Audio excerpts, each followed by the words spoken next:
Back to one more video. और आज की इस वीडियो में हम स्टडी करने वाले हैं how to find period block and of any element in the periodic table. So students, हमें पता है हमारे पीरियोडिक टेबल में 118 एलिमेंट्स है और इतने सारे एलिमेंट्स का हम पीरियड, ब्लॉक और ग्रुप मेमोराइज तो नहीं कर सकते, और इसीलिए हम उसके लिए कुछ टेक्निक्स लेकर आए हैं जिसके बेसिस पे हमें ये पता चलेगा कि इसके ग्रुप, पीरियड और ब्लॉक कैसे निकाला जाते हैं। और जैसा कि आजकल का सिनेरियो है, आप सभी लोग जैसे देखते हैं, तो आज हम सीखेंगे निकालना पबजी। सो पबजी देखिए, PUBG it means period, block and group. तो चलो let's study today how to calculate PUBG. Okay so student, चलो अभी हम स्टार्ट करते हैं पीरियड से पहले। अब पीरियड मतलब क्या होता है, या फिर पीरियड मतलब हम देखते हैं कि एक ऐसे हम पीरियोडिक टेबल में देखते हैं कि जो हॉरिजॉन्टल रोज होती है उसको हम पीरियड कहते हैं। और मॉडर्न पीरियोडिक टेबल में 7 पीरियड्स है। सो उन 7 पीरियड में से हमने जो एटॉमिक नंबर लिया है या हमने जो एलिमेंट लिया है वो किस पीरियड में आता है वो हमें समझना है। तो हमने क्या कहा कि भाई जो भी लास्ट शेल होगा, जब भी हम इलेक्ट्रॉनिक कॉन्फ़िगरेशन लिखते हैं तब जो भी लास्ट शेल आता है उसे हम कहेंगे कि वो उस पीरियड को बिलोंग करता है। और हमें पता है जैसे वैल्यू एन की वैल्यू किसको रिप्रेजेंट करती है, प्रिंसिपल क्वांटम नंबर को। तो एन की जो लार्जेस्ट वैल्यू होगी उसी को कहा जाएगा पीरियड उस पर्टिकुलर एलिमेंट का। कैसे, चलो अभी हम देखते हैं। जैसे अभी देखो हमें एटॉमिक नंबर कितना है, 17। तो क्या हमें इसका इलेक्ट्रॉनिक कॉन्फ़िगरेशन लिखते आता है? चलो देखते हैं, चेक करते हैं, क्योंकि आप सभी ने ये स्टडी कर चुका है। तो मैं इलेक्ट्रॉनिक कॉन्फ़िगरेशन इसका इस तरीके से लिखती हूँ, 1s2 2s2 2p6 3s2 3p6। चलो चेक करते हैं कि हमने करेक्ट लिखा कि नहीं लिखा। 1 2 3 4 4 6 10 12 18 हो गया, तो हमें इसको हम कर देते हैं 7। तो ये हो जाएगा हमारा 17। ओके सो जब हमने इस तरीके से इलेक्ट्रॉनिक कॉन्फ़िगरेशन लिख लिया है तो अभी हम देखेंगे कि value of N, largest value of N. तो आप यहाँ पर देख सकते हो, यहाँ पर 3 है लार्जेस्ट वैल्यू। इट मीन्स इनका लास्ट शेल जो है वो कौन सा है, 3rd। और इसीलिए इसका पीरियड जो है, पीरियड कौन सा हो जाएगा, 3rd पीरियड। ये किस पीरियड को बिलोंग करता है, 3rd पीरियड को। कैसे निकाला हमने सिंपली जो है हमने इसका देखा कि लास्ट शेल कौन सा है, जैसे हमें पता है कि, या फिर लार्जेस्ट वैल्यू। अगर लास्ट शेल नहीं आ रही है तो इनमें से जो भी लार्जेस्ट वैल्यू होगी वो होगी उसका पीरियड नंबर। जैसे अगर मैं 25 का लिखती हूँ, 25 का लिखूंगी तो देखो 1s2 2s2 2p6 3s2 3p6। अब कितने हो गए देखो, 2 + 2 4 6 10 हो गए, 12 18 हो गए, और हमारे पास कितने 25। और हमें अफबाउस प्रिंसिपल पता है, और अकॉर्डिंग टू अफबाउस प्रिंसिपल 3p6 के बाद में सीधा सीधा जाता है 4s2 में। तो कितना हो गया है देखो, यहाँ पर हो गया है 20 और फिर आ गया है 3d5। तो इस तरीके से एटॉमिक नंबर 25 तक हमारा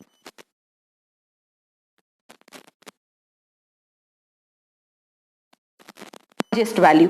तो जब मैं इसको ध्यान से देखती हूँ तो मुझे समझ में आता है कि लार्जेस्ट वैल्यू तो 4 है इसकी, और इसीलिए हम इसका पीरियड कौन सा कहेंगे, हम पीरियड जो कहेंगे वो हम कहेंगे कि भाई 4th पीरियड को ये बिलोंग करता है। देखो यहाँ पर जो हमने रूल अप्लाई किया है वो रूल तो अफबाउस प्रिंसिपल है, वो तो आपको अप्लाई करना ही करना पड़ेगा। वो कोई मैटर नहीं करता कि आपका इलेक्ट्रॉन पहले किस में जा रहा है। जब हम पीरियड निकालते हैं तो पीरियड में हमें ये देखना है कि उसकी लार्जेस्ट वैल्यू क्या है। अभी हम 19th का भी लिख सकते हैं। कैसे लिखेंगे हम देखो, 1s2 2s2 2p6 3s2 and 3p6। सो जब 3p6 है तो देखो कितना हो गया है, ये 10 हो गया, ये 18 हो गया, फिर आ गया 4s1। तो इसमें भी सबसे लार्जेस्ट वैल्यू कौन सी है, 4th। सो इसीलिए ये भी किस पीरियड को बिलोंग करता है, ये इस पीरियड को बिलोंग करता है, वो पीरियड है 4th पीरियड। आई होप आप सभी को समझ में आ रहा है, बहुत ही इजी ट्रिक है। तो हम इजीली हम कह सकते हैं कि भाई जो भी लार्जेस्ट वैल्यू होगी एन की वो उसका पीरियड होगा। तो अभी जैसे देखो पबजी में से हम पी तो निकालना सीख गए हैं, अभी हम सीखते हैं कि हम किस तरीके से बी को निकाल सकते हैं। बी मतलब क्या होता है, ब्लॉक। तो चलो आते और देखते, स्टडी करते पी ब्लॉक के बारे में। ब्लॉक में क्या होता है, जब भी किसी इलेक्ट्रॉनिक कॉन्फ़िगरेशन का लास्ट इलेक्ट्रॉन जिस भी ब्लॉक में जाता है तो उसे कहा जाता है उस पर्टिकुलर ब्लॉक का एलिमेंट, या फिर हम कहेंगे कि सब शेल में जाता है। अब हमें कैसे पता चलेगा, देखो मैंने यहां पर कुछ कॉन्फ़िगरेशन लिखे हैं। अब कॉन्फ़िगरेशन के हिसाब से अगर मैं देखूं 1s2 2s2 2p6 3s2 3p6, तो इसमें देखो लास्ट इलेक्ट्रॉन जा रहा है आपके p सब शेल में, और इसीलिए ये किसको बिलोंग करेगा, ये बिलोंग करेगा हमारे पी ब्लॉक को। बहुत ही इजी है, हमें क्या याद रखना है, सिर्फ लास्ट इलेक्ट्रॉन किस शेल में जा रहा है। ओके, जैसे हमें पता चल गया कि भाई लास्ट इलेक्ट्रॉन इस शेल सब शेल में जा रहा है, तो हम उसे कहेंगे कि यस उस ब्लॉक का एलिमेंट है। चलो अभी हमारे पास सेकंड भी है, इसमें भी देखो हमने इलेक्ट्रॉनिक कॉन्फ़िगरेशन, अच्छा ये इसका देखिए क्या इसका नेम क्या है, कि या वैसे नेम की जरूरत नहीं है, बट फिर भी हम इसका एटॉमिक नंबर तो हम जरूर देख लेते हैं कि एटॉमिक नंबर कितना है। 2 ये 10 हो गया और ये हो गया 18, और 18 बोलते ही आप सभी को समझ में आ ही गया है कि ये कौन सा एलिमेंट की बात हो रही है। अब देखो यहाँ पर 1s2 2s2 2p6 3s2 3p6 4s2 and 3d6। अब देखो यहाँ पर जब हम ये सॉल्व करते हैं तो एक क्वेश्चन और माइंड में आता है हमारे कि यहाँ 4 है, यहाँ 3 है, हमें कैसे पता चलेगा कि लास्ट इलेक्ट्रॉन किस शेल में जा रहा है। तो इसके लिए जो है हम कौन सा रूल देखेंगे, हम रूल देखेंगे n+l रूल, n+l रूल। और n+l रूल क्या कहते हैं, हमने जब अबाउट प्रिंसिपल पढ़ा है उसमें हमने क्लियरली पढ़ा है, n+l में हम देखते हैं कि जिसकी वैल्यू ज्यादा होगी उसकी एनर्जी ज्यादा है और उसमें लास्ट इलेक्ट्रॉन गया है। तो देखो मैं यहाँ पर साइड में कैलकुलेट कर लेती हूँ 4s के लिए। सो 4+s की वैल्यू कितनी होती है, l की वैल्यू 0, तो इसीलिए ये 4 आया। 3d में कितना आ जाएगा, देखो ध्यान से 3d में कितना आया, 3 + d की वैल्यू 2 होती है, मतलब 5 हो गई। तो किसकी वैल्यू ज्यादा है, d की वैल्यू ज्यादा, और इसीलिए लास्ट इलेक्ट्रॉन किस में गया है, इस d शेल में गया है, और इसीलिए ये कौन सा होगा, d ब्लॉक का एलिमेंट होगा। ये कौन से ब्लॉक का एलिमेंट है, d ब्लॉक का एलिमेंट। आई होप आप सभी को समझ में आ रहा है। चलो अब ये नेक्स्ट देखते हैं। नेक्स्ट में हमें क्या देखना है, पहले तो हमें इसका ब्लॉक फाइंड आउट करना है। तो ब्लॉक जब हम फाइंड आउट करेंगे तो देखो यहाँ पर ब्लॉक फाइंड आउट करते हैं हम, तो यहाँ पर 1s2 2s2 2p, last electron किस में गया है, 2p में गया है, और इसीलिए ये किसको बिलोंग करता है, p ब्लॉक को बिलोंग करेगा। बहुत इजी है। सो स्टूडेंट, क्या आप अब सभी इसी का पीरियड निकाल सकते हैं कि ये कौन से पीरियड को बिलोंग करता है, या फिर ये कौन से पीरियड को बिलोंग करता है, या फिर ये कौन से पीरियड को बिलोंग करता है। तो हम कैसे निकालेंगे, देखो अभी हमने सीखा है, ऊपर हमने अभी सीखा है कि पीरियड कैसे निकालते, तो वैसे ही हम इन दोनों का, इन तीनों का भी पीरियड निकाल के देख सकते। कैसे, अब देखो इसमें लार्जेस्ट वैल्यू, n की लार्जेस्ट वैल्यू कौन सी है, 3, इसीलिए इसका पीरियड कौन सा हुआ, थर्ड पीरियड हुआ।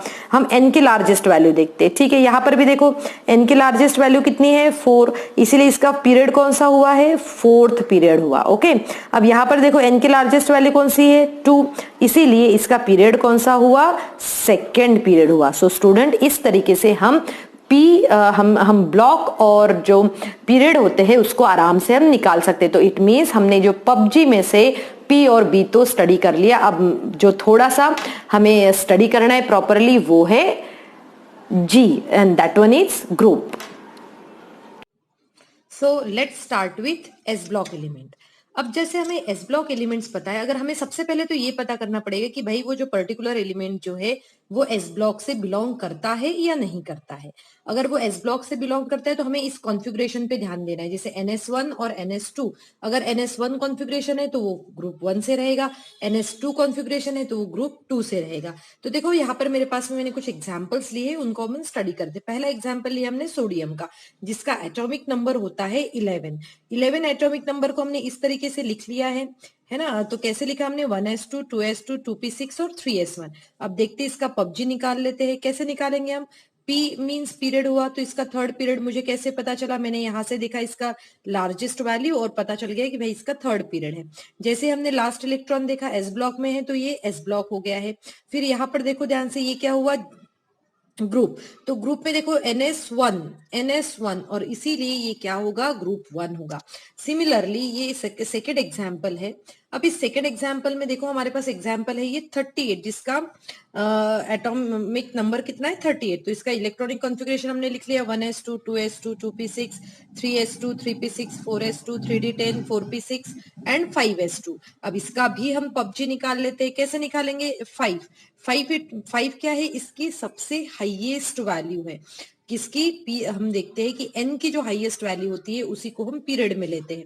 और ब्लॉक में कौन सा है, ये एस ब्लॉक। क्यों आया एस ब्लॉक, क्योंकि एस क्या है इसके साथ में, यहाँ पर आप देखो ध्यान से NS2 तो ये लास्ट इलेक्ट्रॉन एस ब्लॉक में गया, इसलिए ये एस ब्लॉक हुआ। और ग्रुप कैसे फाइंड आउट करेंगे, NS2, तो इसीलिए यहाँ पर भी क्या है, NS2, और इसीलिए ये कौन सा ग्रुप हुआ है, सेकेंड ग्रुप हुआ है। ओके स्टूडेंट, नाउ चलो अभी हम देखते हैं कुछ और एग्जाम्पल्स।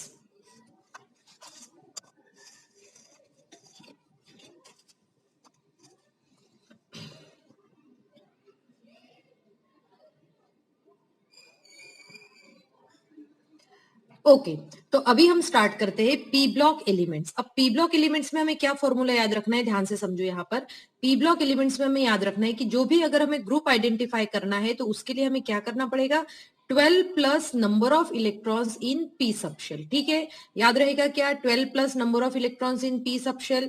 ठीक है, तो पी सबशेल में नंबर ऑफ इलेक्ट्रॉन्स हम कैसे निकालेंगे, सबसे पहले तो हमें उसका एटॉमिक नंबर लिख लेते हैं। हम एटॉमिक नंबर लिखने के बाद हम इलेक्ट्रॉनिक कॉन्फ़िगरेशन लिख लेंगे। जैसे 35 है, 35 का मैं कैसे लिखूंगी, 1s2 2s2 2p6 3s2 3p6 4s2 3d10 and 4p5। ठीक है, अब चलो इसका पबजी लिख लेते हैं जल्दी से। P स्टैंड्स फॉर पीरियड, तो पीरियड कौन सा हुआ, इसका फोर्थ पीरियड हुआ। मुझे कैसे पता चला फोर्थ पीरियड हुआ, क्योंकि n की लार्जेस्ट वैल्यू 4 है। फिर हम लिखेंगे P ब्लॉक, ब्लॉक लिखेंगे। ब्लॉक कैसे लिखते हैं, हम लास्ट इलेक्ट्रॉन देखते हैं पी शेल में, इसीलिए वो क्या हो गया, पी ब्लॉक। अब ग्रुप देखो, ध्यान से देखो, यहाँ फॉर्मूला क्या है, 12 plus number of electrons in P subshell. तो 12 हमने लिखा, नंबर ऑफ इलेक्ट्रॉन्स पी में कितने हैं, 5, तो 12 प्लस 5 17th ग्रुप। बहुत ही इजी मेथड है, आप सभी को इसकी अच्छे से प्रैक्टिस करनी है। एक और हम एग्जाम्पल देखते हैं with 17 as a atomic number. जब हम 17 के साथ में एग्जाम्पल देख रहे हैं तो यहाँ पर मैंने पहले इलेक्ट्रॉनिक कॉन्फ़िगरेशन लिख लिया है, 1s2 2s2 2p6 3s2 and 3p5। Period third, क्यों, क्योंकि इसका लार्जेस्ट वैल्यू 3 है। फिर ब्लॉक कौन सा आएगा, पी ब्लॉक आएगा। और साथ में ग्रुप कौन सा है, यहाँ पर आएगा 17th ग्रुप आएगा। कैसे किया हमने, 12 प्लस 5, और इसके अलावा भी स्टूडेंट आप और भी एग्जाम्पल्स लेकर सॉल्व कर सकते हैं। अब हम आते हैं डी ब्लॉक की तरफ। सो स्टूडेंट जब हम डी ब्लॉक का कर रहे हैं तो देखो, डी ब्लॉक के लिए हमारा फॉर्मूला क्या है, ग्रुप। जो भी ग्रुप अगर अपन ने आपको फाइंड आउट करना है तो उसमें क्या होना चाहिए, 2 plus number of electrons in n minus D subshell. n minus D subshell को हम ये कहेंगे कि भाई इसको पेन्युल्टीमेट शेल भी कहा जाता है। क्या कहते हैं हम, पेन्युल्टीमेट शेल। मतलब अगर आपको अगर n माइनस 1d अगर वर्ड यूज नहीं करना है तो इसी वर्ड की जगह आप क्या वर्ड यूज कर सकते हैं, पेनुल्टीमेट शेल। और पेनुल्टीमेट शेल मींस क्या होता है, second last shell. Second last shell जिसको हम पेनुल्टीमेट शेल कहते हैं। ठीक है, अब चलो अब आते हैं हमारे कॉन्फ़िगरेशन की तरफ और हम स्टडी करते हैं प्रॉपरली। जैसे अब यहाँ पर देखो 23 एक एटॉमिक नंबर लिया मैंने, इलेक्ट्रॉनिक कॉन्फ़िगरेशन लिया, लिखा 1s2 2s2 2p6 3s2 3p6 4s2 and 3d3 आ गया है। ठीक है, अब ये पेनुल्टीमेट शेल का कॉन्सेप्ट समझो। इसका लास्ट शेल कौन सा है, फोर्थ। तो फोर्थ, तो n की वैल्यू 4 हुई, तो हम यहाँ पर क्या कहेंगे, 4 माइनस 1 क्या आ जाएगा, 3d। तो 3d क्या हुआ, इसका पेनुल्टीमेट शेल हुआ, मतलब सेकेंड लास्ट शेल है ये। ठीक है, आ रहा है, समझ में आ रहा है। अब हम देखते हैं कि जिस तरीके से ये एग्जाम्पल हमें दिया गया है, इसके बेसिस में अभी हम इसका क्या निकाल सकते हैं, PUBG. PUBG it means period block and group. तो पीरियड हम कैसे निकालेंगे, देखो लार्जेस्ट वैल्यू क्या है, फोर्थ है। अब डी ब्लॉक, ब्लॉक कैसे पता चलता है हमें, हमें ये देखना पड़ता है कि भाई लास्ट इलेक्ट्रॉन कहाँ जा रहा है, और लास्ट इलेक्ट्रॉन कहाँ जा रहा है इसके लिए हम n+l रूल यूज कर सकते हैं, जो अबाउट प्रिंसिपल में हमने स्टडी कर चुके हैं। ठीक है, तो अभी जब हम n+l रूल स्टडी करते हैं तो हम पहले इसकी वैल्यू निकालेंगे और साथ में इसकी भी वैल्यू निकालेंगे।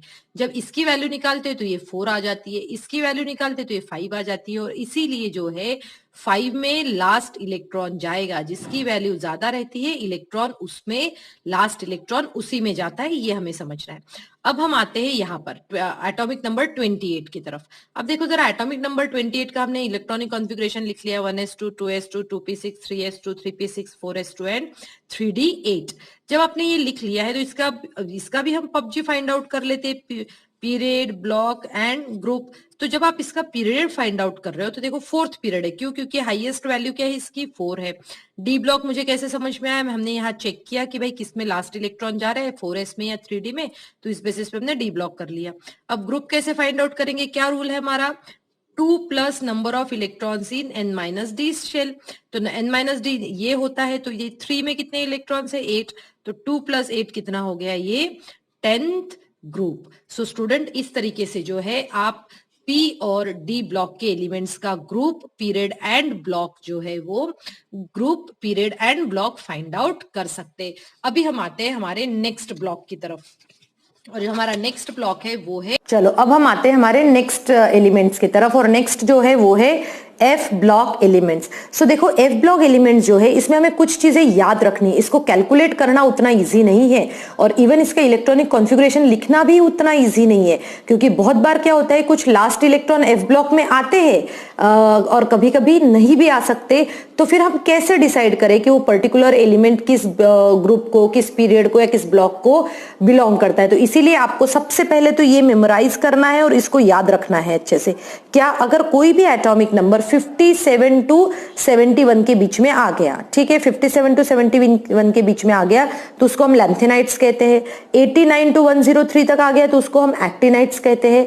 तो इन सबका ब्लॉक कौन सा होगा? इन सबका एफ ब्लॉक होगा। बस एटॉमिक नंबर आप याद कर लो, इजीली याद रहेगा। इन सबका ब्लॉक कौन सा? एफ ब्लॉक है, ठीक है। और ये सभी जो है, जैसे अगर लैंथेनाइट्स हुआ तो ये 6th पीरियड को बिलोंग करते हैं, ये कैसा हुआ एक्टिनाइट्स हुए तो वो 7th पीरियड को बिलोंग करते हैं। और अगर ये ग्रुप 3 का हुआ और ये सभी जो है लैंथेनाइट्स और एक्टिनाइट्स ये बिलोंग करते हैं ग्रुप 3 को, तो हम पबजी जो है इजीली निकाल सकते हैं। सो जब हमें पबजी निकालना हो तो पीरियड हमने क्या कहा? लैंथेनाइट्स और एक्टिनाइट्स देखना पड़ेगा, 6th और 7th आएगा। ब्लॉक कौन सा होगा? डेफिनेटली एफ ब्लॉक होगा। और ग्रुप कैसे लिखेंगे? हम सीधे सीधे 3rd ग्रुप लिख देंगे, that's it.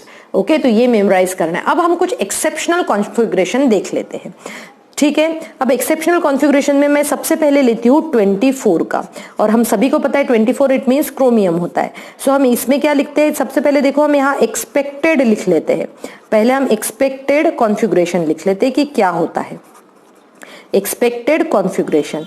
So expected configuration जो है 24 का वो कैसे होता है? देखो 1s2 2s2 2p6 3s2 3p6 then 4s2, तो कितना हो गया है? देखो यहाँ पर 20 हो गया है और यहाँ पर आ जाएगा 3d4। ये एक्सपेक्टेड है, बट और हम साथ में एक्चुअल भी लिख लेते हैं कि एक्चुअल कॉन्फ़िगरेशन क्या है। और एक्चुअल कॉन्फ़िगरेशन क्या है? 1s2 2s2 2p6 3s2 then 3p6 4s1 और यहाँ पर आ जाएगा ये 3d5। तो ये हो गया है इसका एक्चुअल। अब चलो इसका हम पबजी के कॉन्सेप्ट में हम इसको निकाल के देखते हैं कि इसका क्या आंसर आता है। तो अब हमें निकालना है इसका PUBG.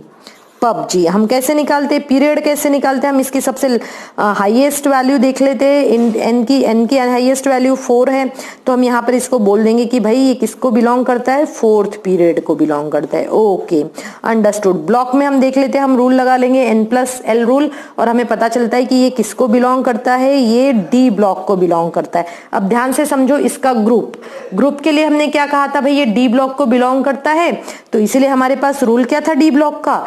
2 plus number of electron in D block, तो यहाँ कितना आ गया? 5। तो ये 7th ग्रुप को वैसे तो बिलोंग करना चाहिए, बट अगर आप पीरियोडिक टेबल में देखोगे तो ये 7th ग्रुप को बिलोंग नहीं करता है, और जो हमने अभी जो रूल बताया है वो रूल क्या हो जाएगा? रॉन्ग हो जाएगा। तो हमें क्या याद रखना है? हमें जो स्पेसिफिकली जो एक्सेप्शनल कॉन्फ़िगरेशन है, एक्सेप्शनल कॉन्फ़िगरेशन में हमें लिखते समय एक्चुअल ना लेते हुए एक्सपेक्टेड कॉन्फ़िगरेशन लिखना है। एंड स्टूडेंट इतना तो हम याद रख ही सकते हैं कि भाई जो एक्सेप्शनल कॉन्फ़िगरेशन होगा उसमें पीरियड, ब्लॉक और ग्रुप निकालते समय हमें एक्सपेक्टेड कॉन्फ़िगरेशन लिखना चाहिए। अगर मैं एक्सपेक्टेड लिखती हूं तो कैसे होगा? 2 प्लस यहाँ पर क्या आ गया है? 4, और इसीलिए 2 + 4 = 6। तो इसका ग्रुप कौन सा हुआ? 6, और ये ग्रुप जो है ये करेक्ट होगा। सिमिलरली स्टूडेंट आप और भी जैसे कॉपर है इसका भी आप करके देखिए और फिर मुझे बताइए कि ये करेक्टली आता है या नहीं। आई होप आज की इस क्लास में जो भी मैंने समझाया है वो आप सभी को अच्छे से समझ में आ गया है, और स्टूडेंट ये आपके लिए बहुत ही ज्यादा यूजफुल है, चाहे आप कॉम्पिटेटिव एग्जाम्स के लिए प्रिपेयर कर रहे हो या फिर बोर्ड एग्जाम के लिए। और जब आप इसको प्रैक्टिस करोगे तो आप विदिन 2 मिनट्स जो है आप इसका PBG, that is period, block and group easily निकाल सकते हैं। So I hope everybody understood today's video. Thank you students and have a good day ahead.